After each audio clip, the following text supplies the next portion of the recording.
It's very rare that I'm at a loss for words on a movie, and equally the end result living up to the anticipation. And for me, the anticipation for Saltburn was a real high.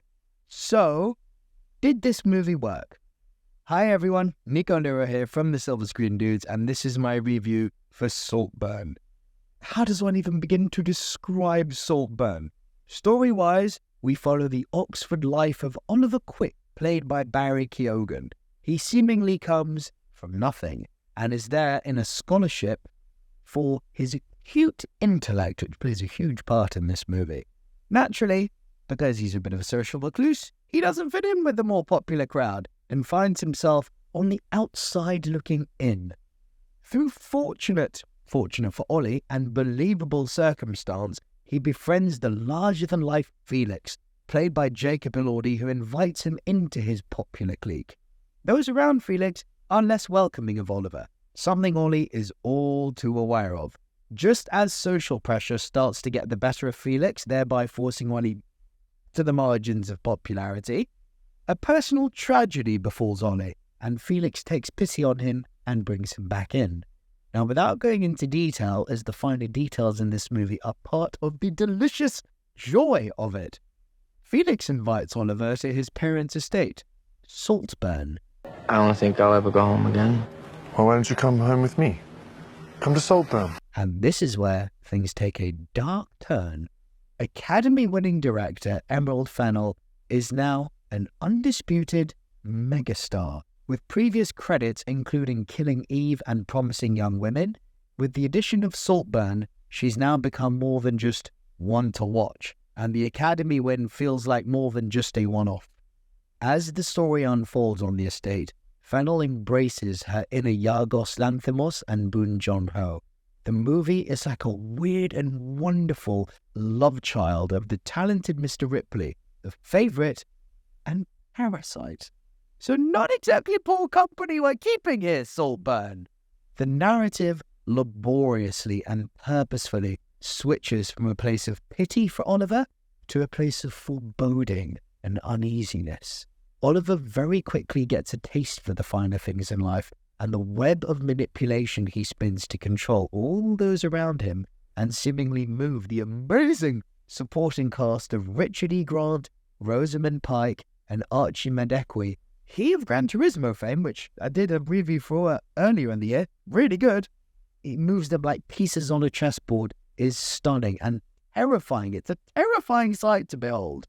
The use of forced upper-class snobbery, the matter-of-fact nobility, void of any real human emotion, at first are facades used by the supporting cast, but evolve to become tools of manipulation for Ollie. The overindulgence, the glamorous surroundings, at first are mere machinations of wonder, but become weaponized to suit Ollie's means.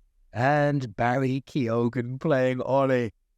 Barry Keoghan is a force of nature. There's not enough praise in the world I can heap on him. From his performance in The Killing of a Sacred Deer, The Banshees of Inisherin, Top Boy, even though he was underused, even his turn as Druid in the underloved MCU showpiece The Eternals. His commanding presence and brooding aura are, for me, without equal in cinema at the moment. It's crazy to me that the average movie fan is still not aware of just who the hell Barry Keoghan is. But given his casting as Joker in the upcoming Matt Reeves Batman movies, that is of course going to change. And on viewing Saltburn, they genuinely have the perfect person to play the Joker. He's a psycho. The last thing I'll comment on is the music by Anthony Winnis.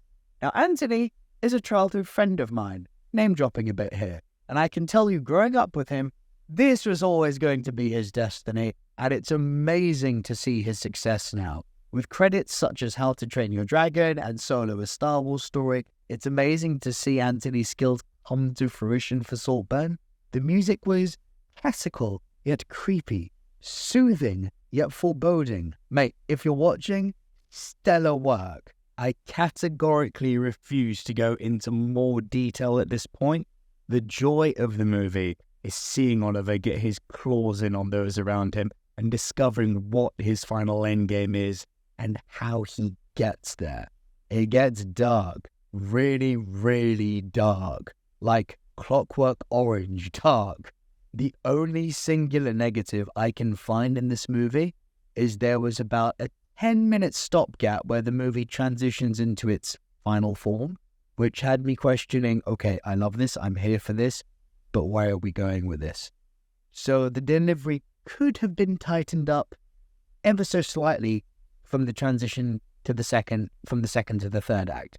But all in all, I'm going to score Saltburn, wait for it, an epic 9.5 out of 10. It's a movie that miraculously invades your psyche, and the characters linger there like an unwelcome afterthought, such is their power. It is not, with a capital N, not for everyone. It's incredibly art house. It's not made for the masses. It has a lot to say about social interactions, aspirations, greed, jealousy, and overindulgence. But if you want to see some of the best performances, maybe the best performances of the year, delivered as a gothic thriller with a sprinkling of handy pop glitter, man, you're in for a ride, because this movie's for you. So over to you guys. What did you all think of Saltburn? And if you haven't seen it, were you planning on seeing it? Has my review given you a kind of impetus to want to see it? Let me know everything down in the comment section below. Please do like the video if you haven't done so already. Hit the subscribe button, tickle the notification bell, because we like to tickle the bell here. And please do hit the next video right there, and the subscribe button should be right here just to make life easy for you. And I will see you guys on the next video. Bye for now.